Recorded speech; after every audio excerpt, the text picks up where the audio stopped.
hold on. So let's Yeah, pause sure. here Go for a ahead. second. So when you stopped trying to do freestyle beyond a double and a cross, I'm assuming, because the rope broke, and did that make you feel that you were unfit to practice freestyle, or that you didn't have the tools, or both, or what was your assessment?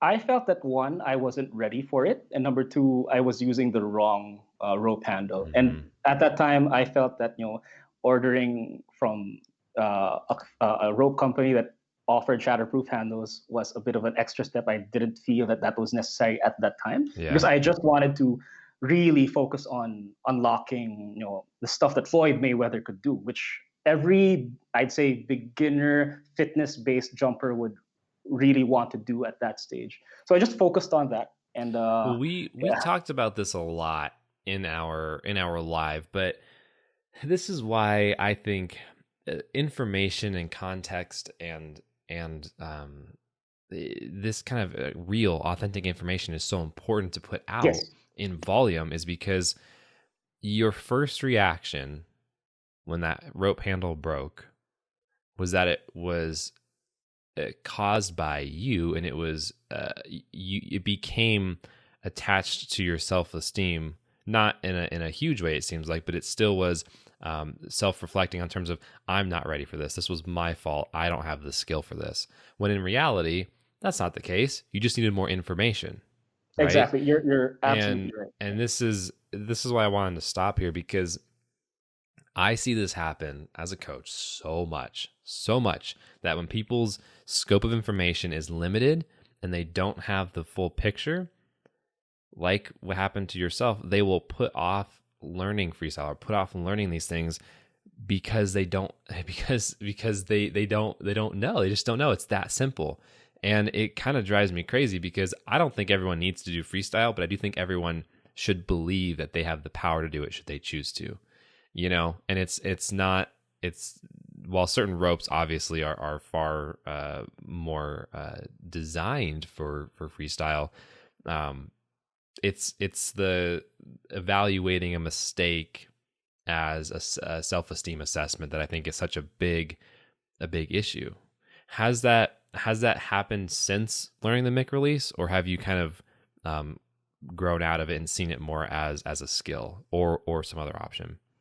I mean, okay, let me just quickly step back. I mean, I Hmm. just wanted to Yeah. affirm the thought that you were driving across. I mean, had I, one, known that it wasn't so much about me, and two, it was really about using the right tools for the skill, I probably wouldn't have had beaten myself up so much over, over that and thought of that as a mental speed bump. Was there a lot of frustration with that? Yeah, there was so much I felt that, back then that particular rope was not as accessible as it is now. So I Hmm. felt, no, I broke this rope. So what am I going to use now? Hmm. So I felt, okay, I'm just going to, taper down my skill sets and focus on this lane. Hmm. And flash forward, now that I know what I know now, I felt that I lost so much time getting stuck at that you know Right. um, place of misplaced context, Yeah. that I could have learned so much more had I been a little bit more exposed to the possibilities that you can do so Dude, much more.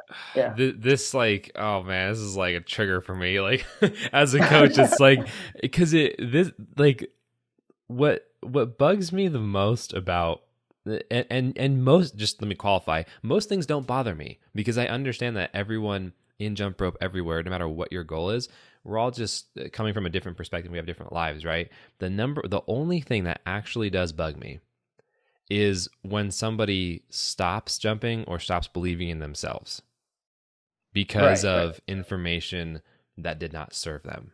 Because I know how easy it is to give the correct information, because it's usually one or two sentences and that's about it.